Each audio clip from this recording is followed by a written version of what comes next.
Okay, good evening, everyone. Really great to see all of you. My name is Gail Schorsch, and I am the director of Bronx Eats, which is all about making healthy cooking and eating a community habit through hands-on food education. And I'm thrilled this evening to be partnering with plant-powered Metro New York to bring you Bronx Cooks Together. This is a series of culinary demonstrations featuring all Bronx chefs. So I'm really delighted that you're here, and I'm delighted myself to be here. I'm Lianna Levine Reisner. I'm the network director of Plant Powered Metro New York. We promote our collective health empowerment by educating about the power of whole food, plant-based nutrition.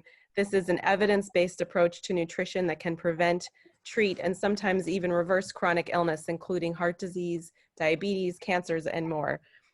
Bronx Cooks Together is going to help you explore the delicious flavors of plant-based cuisine prepared with minimal processed ingredients to show you how fun and easy it is to make health-promoting dishes at home with fresh ingredients. So we hope you'll repeat what you learn here after class or later in the week. And you're obviously also free to try to cook along at home right now if you got the ingredients, but that is not required. If you didn't receive the recipes in advance, please use the chat option or email one of us to let us know, and we'll definitely make sure to get that to you. As we get started, please feel free to introduce yourself in the chat box, where you're from, what you hope to learn today. And as a reminder, please mute yourselves to minimize background noise throughout the program.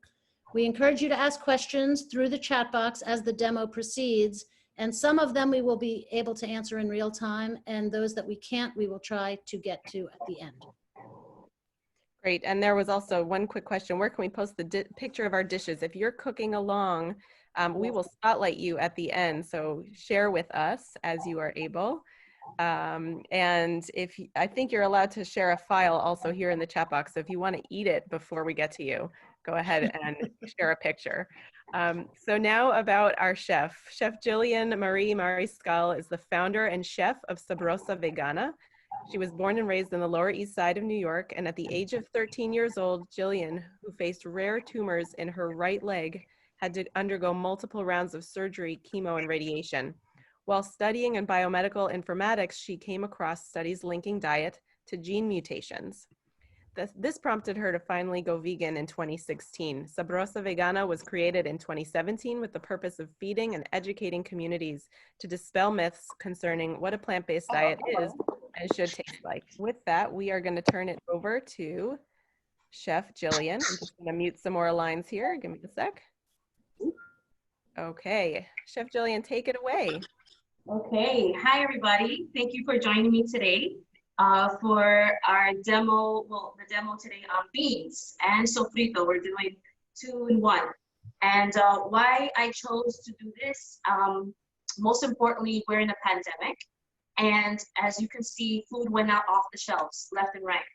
But being already someone who was aware of food deserts and availability of food, I always was, when I first became vegan, realized, okay, let's figure out a way to have cheaper food. Everyone's saying veganism is cheap, especially when you don't use mock meats. So putting that to the test, dried beans last long. I mean, this is 1 pound of beans right here, and this will last a week for a family of 3, believe it or not. I mean, if you're eating it for dinner once a day for all 3 of you for the week. So that's like about $1 or $2 for the week for a family of 3, just for beans. Now, I have a whole bunch of these, so I was like, okay, I'm okay for beans for pandemic and rice. So I think the important thing to understand is canned beans have a lot of sodium. They don't, you really want to avoid that type of high sodium type of food. And plus this lasts longer, and you can add your own sodium to it if you would like. I'm gonna add Himalayan salt today, but you don't even have to add salt to it. So I really felt like there was a lack of knowledge on how to cook dried beans. I mean, believe it or not, even me being Hispanic and I grew up in New York City, I wasn't really taught how to do pressurized beans till later. My grandmother was very used to using canned beans herself. After a certain age, she didn't use her pressure cooker after well. But I decided to re-educate myself on how to use the pressure cooker. I'm going to teach you a little bit about how to do that today, because I feel it's really important. I actually started it a little bit ahead of time because it does take about a good 25 minutes and to pressurize once it starts boiling. So I'm going to go over some pressure cooker basics and how to use the dried beans. Then we're going to go, while this is still pressurizing, and then when we do pressure, we're going to do the sofrito that goes inside the sauce base. So sofrito is a type of base that's used in Spanish cooking all over Latin America, even not even just Latin, all around the world. There's different types of bases. All of them are different. So if you see mine here and you know someone else who has a different one, you make it your own. But this is the type of base that we use. And this is used for rice, for sauces, for meats, the mock meats, or, you know, what people used to use for other, you know, meats, and for sauces, especially for the beans. Woo! Here we go. So there we have the pressure coming out now here. So I'll actually, before I go into the sofrito, I'm going to go over some pressure cooker basics. I chose this T-Fal. It's called T-Fal. I'll send it to the chats after this is over. I'm going to turn it over so you can see the brand. I chose this one because it's super safe. I don't know if you can see here this red type of button. It is a safety lock. So you see here, I could lift it up from here and it's not going anywhere. Pressure cookers are extremely dangerous if you don't read them correctly. I mean, they can pop up. You're literally putting pressurized in a small container here. So I always recommend that before you start pressurizing, read the instructions left and right, look up YouTube videos, and try to give yourself get comfortable with the equipment before you use it. I like this one because it's like a safety, like it's a no hassle, like you can't get it wrong. So I'm gonna take the camera and show you just a little bit of the top here, how it looks. I'm gonna zoom in here. So right now we have this pressurized. And how do I know it's pressurized? It's because of this red indicator. See this red indicator? And this is not even a button. It's not something I press or touch. It comes up on its own from the pressure that is rising up inside the pot. So as the pressure is rising, this will pop up. So right now I know not to open up the pressure cooker. It is fully pressurized right now. And once this comes up is the starting time in which we start the beans. So once this popped up about 10 minutes ago, I know I have about 15 more minutes before the beans are done, okay? That's important because it doesn't mean the minute you close it and start boiling it that it's done. It means that once the pressure has built to the point where this comes up is when you can start the timer on pressurizing your beans. Some people decide to use the slow cookers, and which is fine. I like to pressurize it because I'll soak the beans the night before. I'll put them in water where they're at like about 3 inches thick of water above the beans. Don't fill the water right to the bean line because the beans will soak up all that. And if you see that there's water missing at the night before you checking on your beans, that means that there should have been more water. They could have soaked up more water. You want to always add way more water than the beans. Give your beans space to breathe and move and absorb all that water. That's going to help you also digest the beans better. I know sometimes beans get a bad rap because people always say, oh, with the gas and this. I always say it's like your body has to adjust to the fiber that it is because beans are such high in fiber and protein. They're so good for you, but it's not used to eating them. So add yourself the beans as time goes on. Have some today, have some tomorrow. But what happens is sometimes we haven't had beans in a while. We'll eat beans like in one shot, and then we're like, okay, now I'm gassy. So beans have a bad rap, but it really is only because we have to really be eating it more consistently in our diet. So back again to the pressure cooker. This one here also has a release lock here. If you see this release lock. So this is gonna open up the can. So there's no way, before the old school pressure cookers used to have these type of the locks would release just by turning it. And sometimes that gets loose with the pressure. So this machine, I really like this model because it allows, it's already locked. There's no way that twisting it is gonna unlock it, okay? So that's just some pressure cooker basics. All of them are different. I, again, recommend you reading the instructions. There's YouTube, this company also has like a YouTube video on how to make sure you're reading the instructions correctly. And always make sure that you're standing away, because even the heat right now, I don't know if you can see the air releasing on its own. It's under its clothes, but it's still going to release all the pressure that's supposed to come out right now. If I release this button, water will come through too. So you have to do it slowly. When it's time to turn it off, we're going to turn off the heat, give it a moment, and then slowly release the pressure. The water here can also be dangerous, so you also have to be careful of stand back. But most importantly, you don't want this top to pop up. Don't touch any of the things until you see that red indicator go down. The red indicator is just a little button. When the pressure goes up, it pushes it up, and you'll see the indicator come up. When the pressure is down, it'll go back down again. So again, this one is like my favorite pressure. I wish I had a bigger one because, you know, I do a business, so I was like, I need this same exact one just like this. But you know, for a good starter pressure cooker, it has good handles. Like I said, it has this safety lock here that it doesn't twist to release. And this is also a really good safety mechanism here. So I recommend that. I think Amazon sells it. I think I also got it on like QVC or something like that, honestly. All right, so that's pressure cooking. And make sure you're soaking your beans at least 8 hours. I like to do it overnight. Give it as much time as you can. Change the water. If you're leaving it outside, some people like to leave it outside or in the fridge.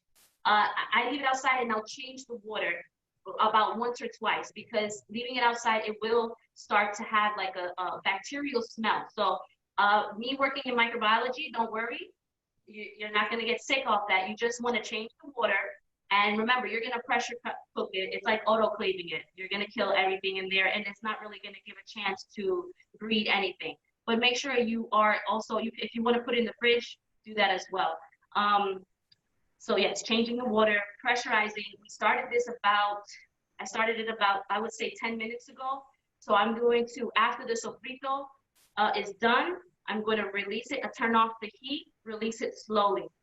If you release it too fast, the beans might burst in there. So you kind of want to make the beans whole, and we're still going to stew the beans after with the sauce and create the sauce with the beans. So, I mean, even if that does happen, it's not a big deal, but it's not, we want to see nice whole beans in our sauce, right? Okay, so on to the sofrito. Believe it or not, I didn't get the garlic. I had this cubed garlic here. You see these cubes? Trader Joe's sells these cubed garlic. It comes like this frozen, and it's actually just pureed garlic in there with no preservatives, and absolutely no preservatives in there. So obviously you want to have your garlic fresh and throw it in there, but for time's sake, and I was like, all right, we're putting the garlic cubes today. Garlic is like one of the main staples in Spanish cooking, so don't hold me hostage just because I didn't put as much garlic as I normally put. All right, so we want to add all our garlic in there. This sofrito, we're literally just adding peppers, onion, garlic, and the main one, cilantro. Cilantro is such a great herb that I am obsessed with. Some people don't like it because you either love or hate it. I hear some people don't have the taste buds for it. They think it tastes like soap. But I'm absolutely in love with it. And this base I use, again, like I said, I use it for my sauces, for a lot of bases of the sauces, even for rice. I throw it in my yellow rice too to give it some more flavor. It doesn't change it. Even though this is green, we're not going to add so much to it where it changes it green. But we're going to add it to our sauce today for sure. So I added the garlic. Now I'm going to add some red and and green peppers. I sometimes add just the green, but today I had red and green. I said, let me just add it for some color too. And we have our onion. So we're gonna add that, and we're gonna do this slowly because we wanna make sure it's well incorporated. So we're gonna add just a little bit at a time. And since because it's all going in the same place there, we just do a little bit there. We're gonna add our, this is already triple washed, cilantro, add handfuls. Now, I'm literally gonna keep adding handfuls and handfuls and handfuls of cilantro because, like I said, I'm obsessed with it and I feel it gives it that real richness, flavor I'm looking for in the sauce. Okay, I'm gonna add one more handful here. Okay. And then we're gonna add some filtered or distilled water just to get the blades so they won't, so they'll be able to turn and mix properly here. And let's start our first blending. I'm going to turn it on. One thing before I add, so when I went vegan, I didn't realize, and I was cooking way before I went vegan as well. I didn't realize I needed some tools in the kitchen. So I think investing in a good pressure cooker and blender are gonna help you create so many different sauces, bases, soups, and meals. This is a really good thing to have in the house. Now, not everyone can afford this type of blender. I had to even wait for it and do payment plans. They have those options available. Like I said, like QVC, I use them because they're payment plans and things like that. So I think investing in our health this way, remember, people say, oh, veganism is expensive, but if we have phones, we live in a world of technology. I don't like to put other things like earrings. I invested in these type of things. So having invested in these things like a mandolin, you know, there's tools to have now that I didn't even need before. I didn't even think about having those things before.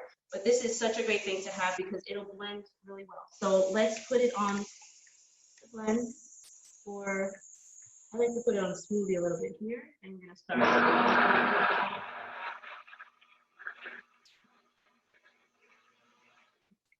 And just a little bit so I can add more cilantro and more of the rest of the ingredients. I'm just gonna keep adding more and more so we get a nice smooth puree.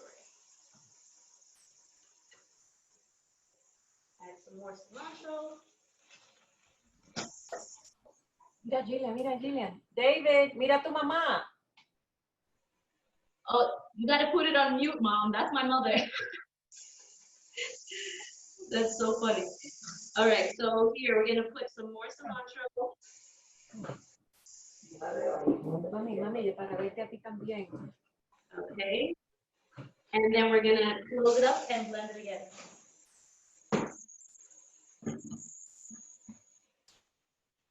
Gonna add, there we go.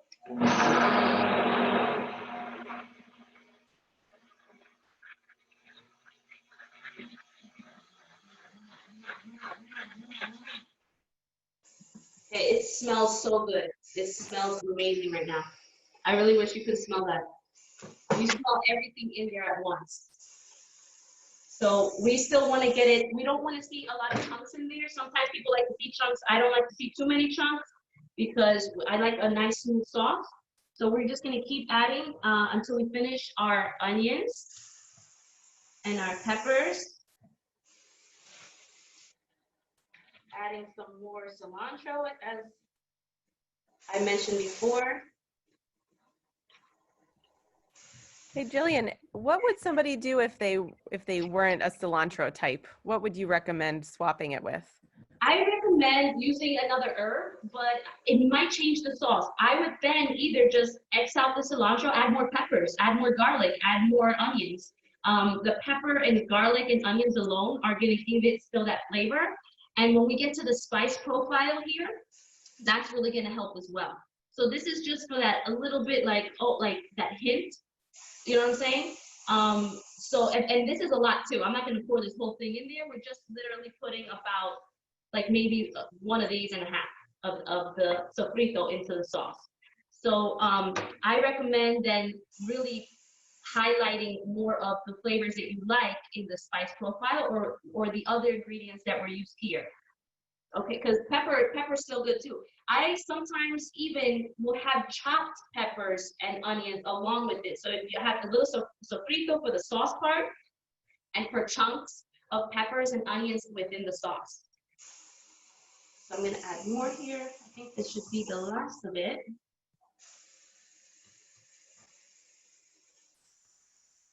But I do, it smells amazing. But I do miss my garlic. I do miss more garlic. I would have put like 2 more whole cloves of garlic in there. All right, let's keep blending this.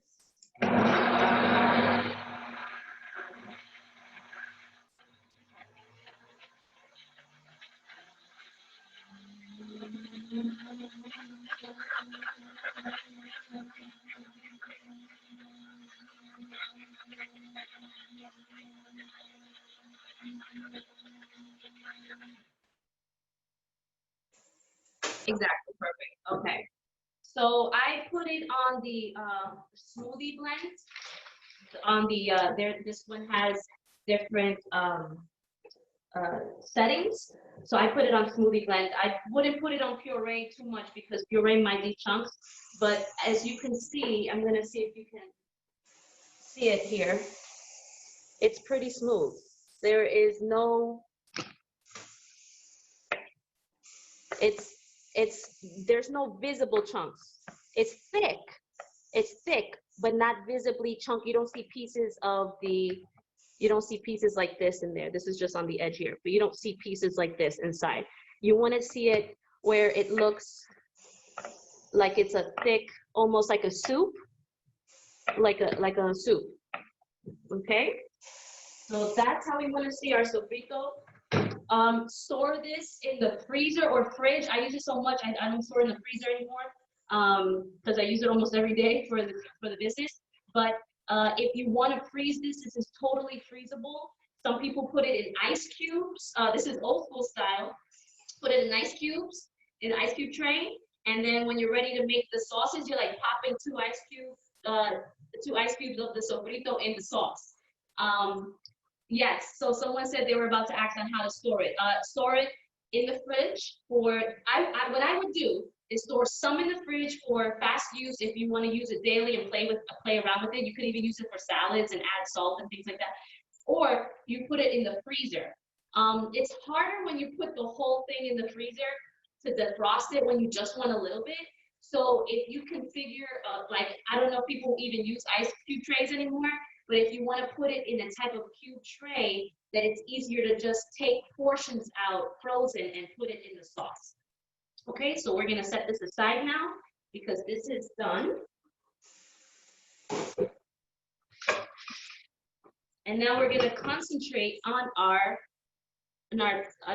pressure cooker here. So it's about ready. It's 6:25. I started this around 5:48. I started heating it up. And because we're using this little bad boy here, it took a little long for it to get even pressurized. Remember, putting it on and closing it up doesn't start the time that I set there for the beans. Pressurizing it, waiting till the pressure indicator has popped up. That's when you want to start your timer for 18 to 25 minutes, even 30 minutes sometimes, depending on the size of the beans. So, you know, red beans come like this. Sometimes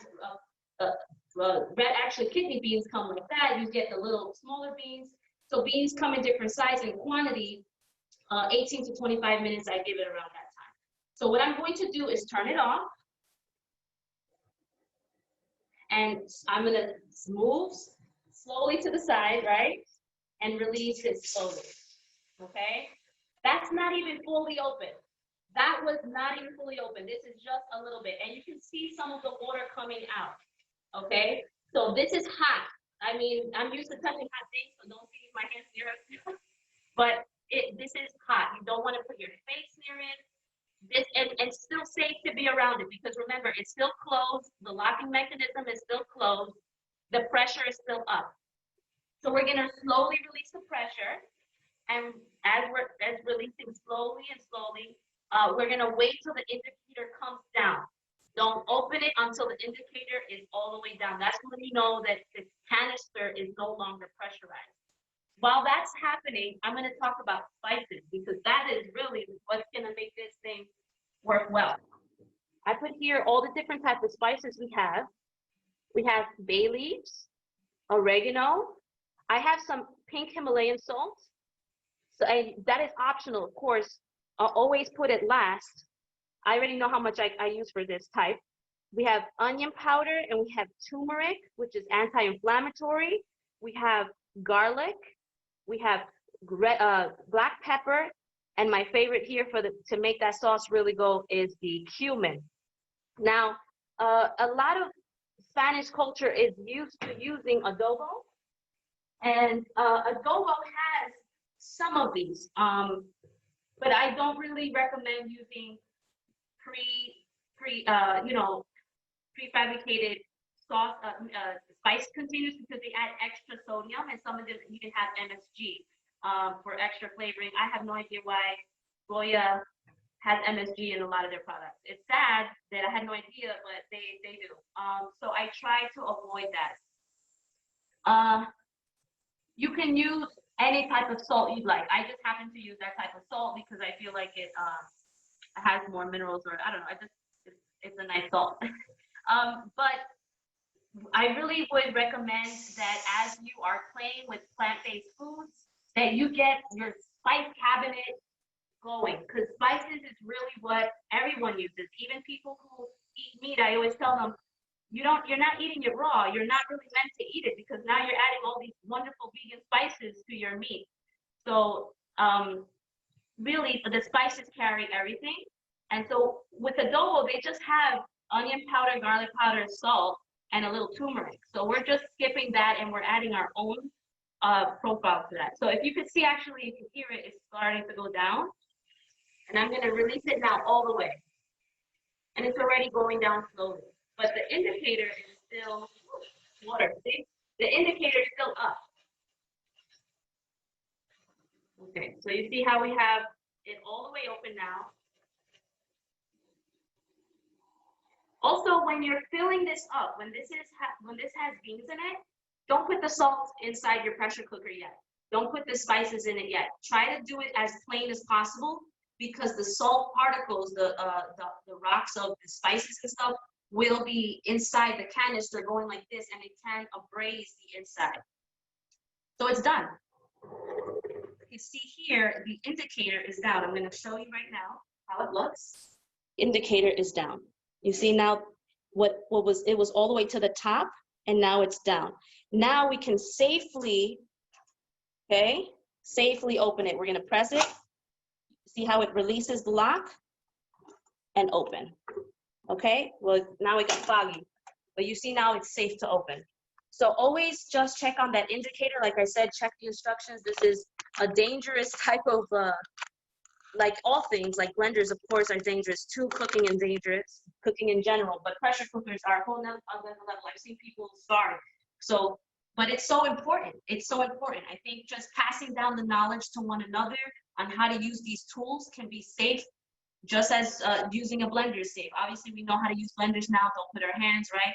So utilizing these type of things and keep telling people how to do it is going to help minimize accidents. So our beans are done. I'm going to use this since we're going to still be using the same. And we can do the testing of the bean here. Take one. And we're going to smash it and see how. Yep, look how quick that was. See, we're ready to go. These are done, okay? But it was a whole bean there. It wasn't like split in half too much. So now we have our base of beans, okay? There's liquid in there, leave that liquid. We're not draining any of that water. Again, when I put the water in here, I put the beans and I put about 2 inches of water in there. There's a max line within this pot. Do not fill the water past the max line because it will overpressure. The pressure will have more water popping out. You saw how a little water was coming out? That's nothing compared to if you put over the max line. That'll be hot water coming out from the top.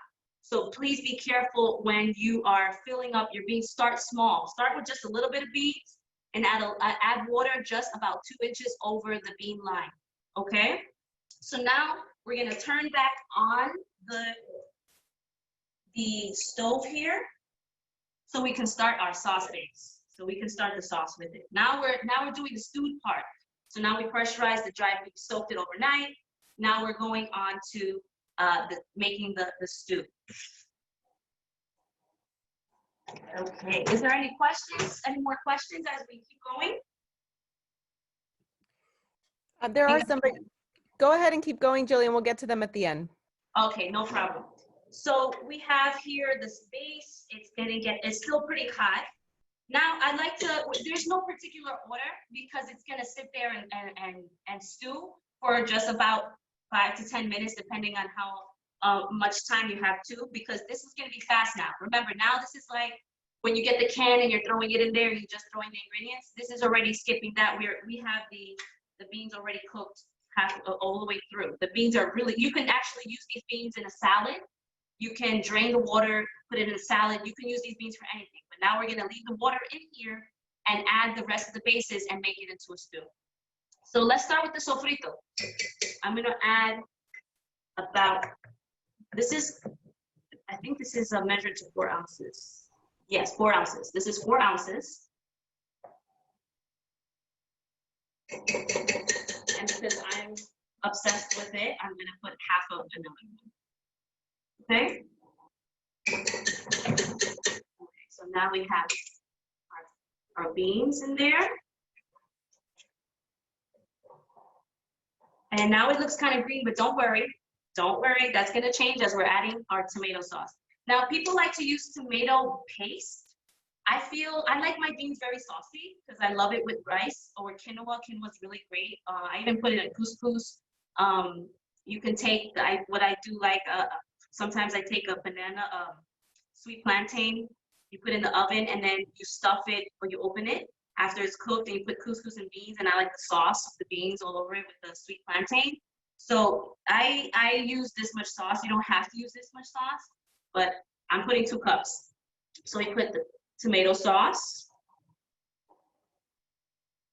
This is plain as you can get tomato sauce. Try not to get tomato sauce with a lot of preservatives.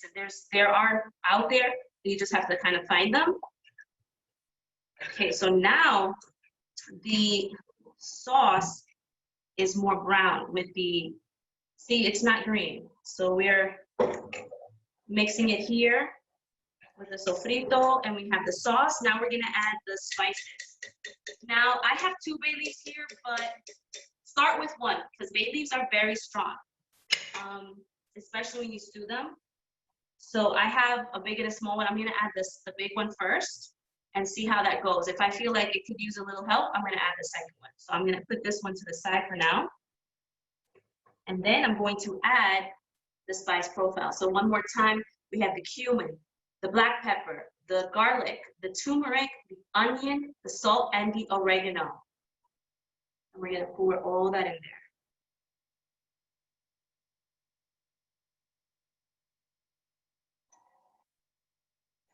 Make sure we have all our spices. Jillian, there was a question. What kind of sauce do you use? What brands do you like? Believe it or not, I'm obsessed with Trader Joe's because I feel like they really try hard as a company to minimize preservatives and things like that. And it's really basic and it's really affordable as well. It's like $1.79. They do come with like garlic and stuff in it, but you can see the chunks. They're not like powdered garlic. They're actually, it's real garlic and real onion inside of it. But these are, because I also shop at Restaurant Depot for, the business. These are what we provide there too. They have these regular base sauces. But when I'm not cooking I really love Trader Joe's. So try to get the sauces too. It's okay to get chunky sauce. That's also what I'm trying to get to. So if you have there are some sauce brands that are really basic, but sometimes they're more expensive. But Trader Joe's has basic ones and they're flavoring with basil as well. You can add the basil one in there. Or the garlic one. There's 2 types that I really like to get from there. And you can see the chunks of the flavoring. It's not like, oh, it has salt and garlic, but you don't see it in there. You want to see your vegetables, your whole foods, right? So that's the type I use. Now I have the sauces in here and it's just stirring. It smells great. And I do want to taste test it. Let's see if we have something nearby to taste it. It is just going for my family after this, but always good to taste test. And I am going to raise this a little bit higher so we get a little oil. The oil is going to be, honestly, because it's already cooked, we're just boiling to infuse all these flavors. You want to activate all these spices that we just put in there, the bay leaf especially. You want that to kind of cook a little bit through to release those essence. And then also the sofrito as well. It's like you're cooking the sofrito here. And also, yeah, so when we cook with this as well, we sometimes they fry it with oil. We're not using oil, we don't need to use oil. Even when it's for rice and stuff, you would add water to kind of cook the sofrito in the pan. So oil is just really it's just really cooking things, but water will do the same effect with that. So we're just re-cooking the sofrito. So I think in another dish that I do, I just put the sofrito and I put a little water, and you'll see it start bubbling. You're like, okay, it's cooking. Then I add the bay leaf in there too. So it's like acting like the oil, but you're just literally, but keep an eye on it because water evaporates. That's why people use oil, because it doesn't evaporate. So you try to add just enough water where you're keeping an eye on it so it's not evaporating. So I'm saying about the sofrito that when we added these ingredients, we really want to cook the sofrito in there. It's raw right here, but when we're putting it in here, we're cooking it. And when you want to use this in another dish that people usually saute with oil, you don't need to use oil. You can use water, but just keep an eye on it because you know the surface area of a saucepan will make the water evaporate faster. So what I do is I have the sauce, the large pan when I'm sauteing.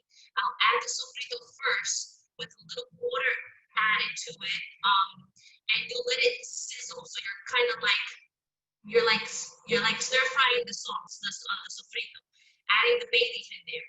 The only thing, the difference why people use oil is because it doesn't evaporate, but the water will. So it's okay. You can still use water.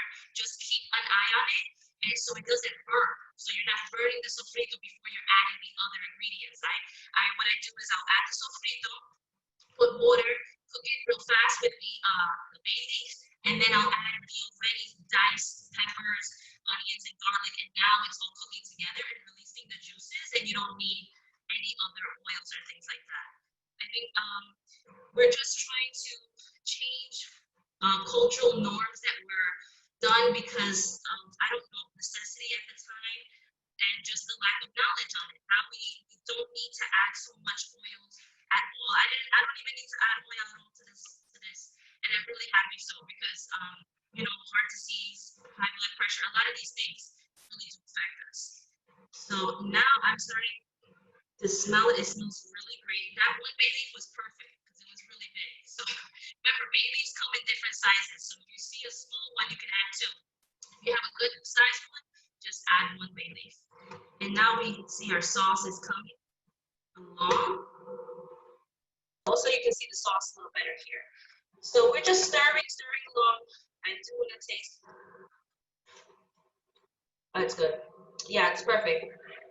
I mean, I've been doing this so many times I already can tell. So we have our sauce base here. Like I said, you can add this to any, I like quinoa, any color quinoa, brown rice. I like to use black rice these days as well. Forbidden rice it's also called. Couscous. I mean, this has a sauce now. So anything that you want to add sauce to it. I even like to, like I said, the sweet plantain, and then stuff it with the sauce and the couscous. That was one of my favorite things I like to add. add it to salad. You can even just take a little bit of the cooked beans and take a little sauce out and add it to a salad. Have fun with it. Now this is a base that you can use. And you see how much, I don't know if you can notice, but this one packet of dried beans just created this whole pot. Now, I don't know about you, but in one sitting, we're just like pouring like 2-3 spoonfuls. So this is gonna last a whole week. Imagine, this only costs the most $2-3 for the week for 3 people. And this provides a lot of protein and fiber and nutrients you need. So it really is more affordable to learn to cook with dried beans. It'll last you longer. In a pandemic, and not a pandemic, trying to save money, just trying to be affordable, trying to be wise with money, and always have a little dried beans handy. When this whole thing happened and shelves were cleared, they cleared the cans. Cans were gone. And not many people cleared the dried beans until later, because out of necessity. But I'm pretty sure it was not cleared because, you know, we don't have the knowledge to cook them. Sometimes people cook, they just cook them for hours on the stove. And who wants to do hours on the stove when it's 25 to 30 minutes on a pressure cooker? Just doing that alone really cuts time, especially when you have family to feed and things like that. So Jillian, there are a few questions that have come up. Yes. I just don't want to leave those out. So one question is there a preferred kind of oregano that you like to use? Just the dried. I mean, even having the whole fresh one is great. Just don't use the stems. I sometimes peel off the leaves of the stems, off the stem. And if you do want to use the stem, just wrap it up and throw it in there and then take it out afterwards if you want to use the whole oregano. Dried oregano I use because it's just, it lasts longer in the fridge, you know, I mean, in the cabinet. Yeah. And do you have somebody asked, does pressure cooking food affect the nutrition of the food? No, I believe it actually helps you to digest it better because I was told that if you do not cook beans thoroughly enough, it actually can do more damage to you. Uh-huh. So this is my question. Sure. It sounds like your experience with the pressure cooker really, and knowing when it's done, is kind of just from doing it a lot. I mean, it sounds like you can't, you know, you were talking about the size of the bean and sometimes it's a little longer, sometimes it's a little less, and that comes from just experience. Is that right? Is that accurate? Yes, but the base time is usually 18 minutes. Like this came with the T-file came with a book where it tells you like the different beans and cooking times, and they all really range from 18 to 20. But I found for 1 pound of beans, it's 25 of kidney beans. So as you play along with it too, I also tell people, you know, depending on where you live, pressurizing and boiling water is going to change because of, oh my God, the pressure of where you live, yeah, boiling. So can you talk about what happens, for example, if you undercook or overcook or, you know, turn the pressure cooker down before the beans are really ready? Is there a way can you turn it back on? Do you just have to sort of call it a day? No, so if you see, oh, they're still hard, you restart it again and give it another 5 to 10 minutes. I start saying like 10 minutes. So what I do is if I'm like, oh, I thought that maybe these were gonna be done in 18 minutes, or I forgot, like if I didn't start the timer, I will, and I, you know, after I unpressurized it, turned it off, and it's like this, for example, I'll close it back again and make sure it's secure and turn it back on and kind of wait till the pressure comes back up again and then start the 10 minutes. And do you have to add more water if you're going to do that? Usually not, but if you did not add enough, that's the time to check to see if you did or not. So you want to make sure there's always about 1 inch of water over the bean line. If you feel like after you checked and they're still hard and the water is up to the same where the beans are, add a little bit more water so it gives it that time, that enough space in there to actually move around and pressure. Okay, thank you so much. No problem. We had another question. You used powdered garlic and onion powder. Is that what you had put in? Yes. Okay, and can you use minced fresh garlic and onion as well? Yes. Earlier I said along with the sofrito, because you're adding, these are all your fresh ingredients.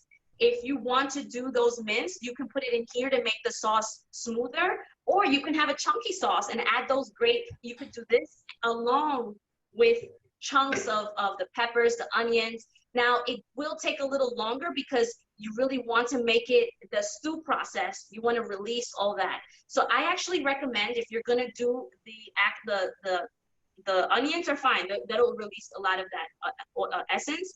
But the garlic, we mash it. We use a pistol, I think they call it pistol, and then you just mash the garlic and throw it in, and you're gonna get all that release of flavors in there. So you can definitely use all fresh ingredients in there.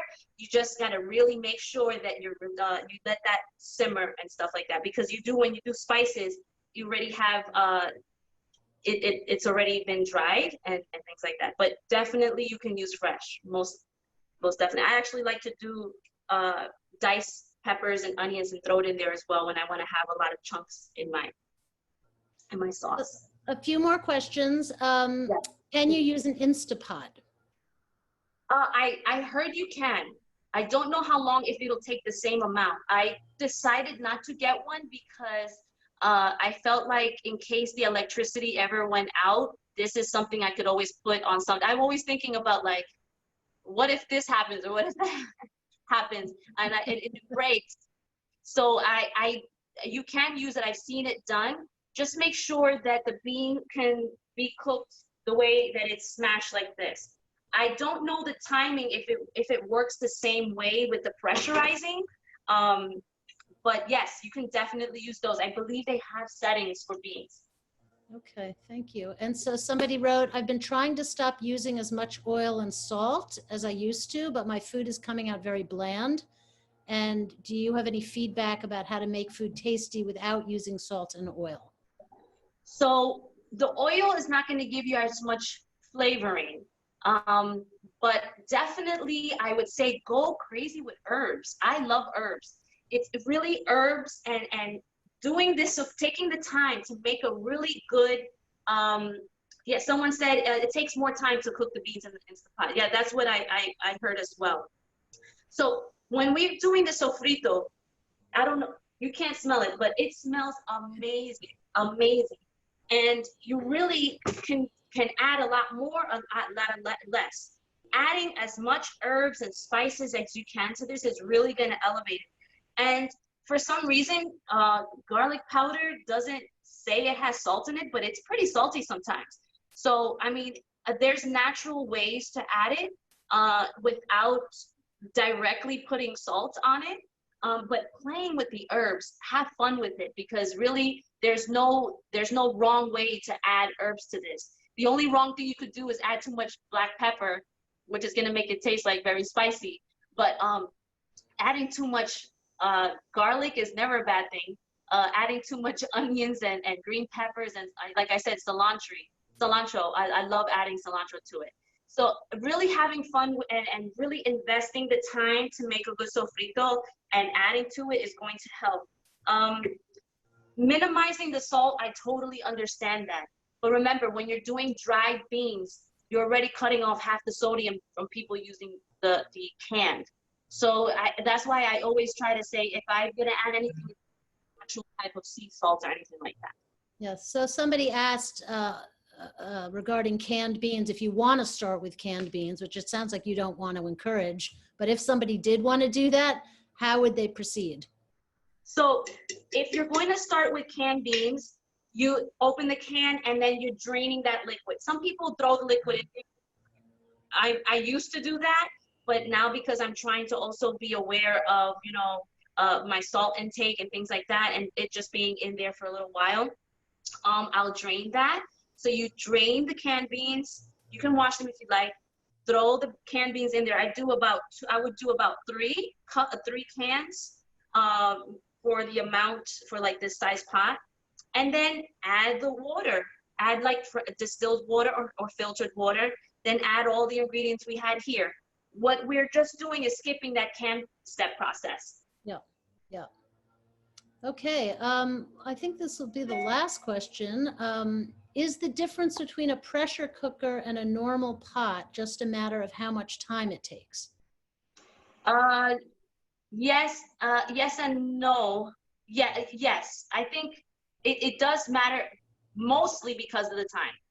Mostly it saves you hours, but as well as I feel like it does cook it thoroughly enough where you really, the pressure is so high that you're guaranteeing that you're cooking the beans to a certain level that it's not going to affect you in your gases. So that's what I've noticed, that if I used to try to cook it sometimes so long and I still would get like an effect. And sometimes my clients, when I do like, when I first started, they were like, I don't know why I'm feeling like I'm so gassy and this and that. And I'm like, well, maybe I need to pressurize it. So I would suggest it's mostly the time, but I think also it does pretty much help the bean really cook thoroughly through.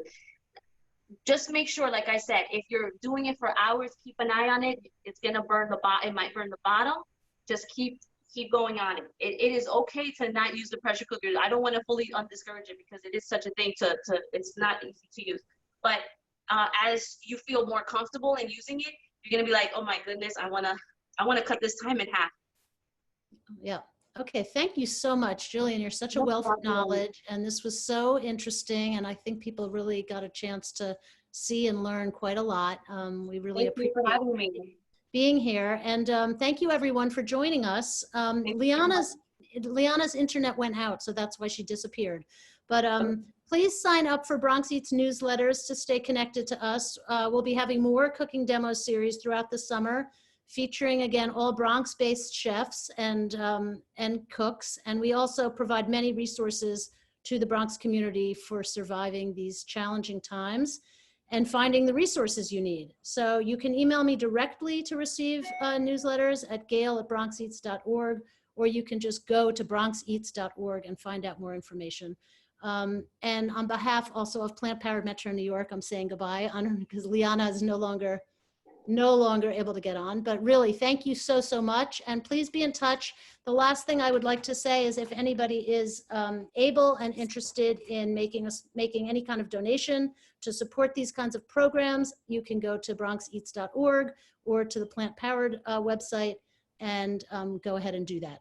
So thank you again.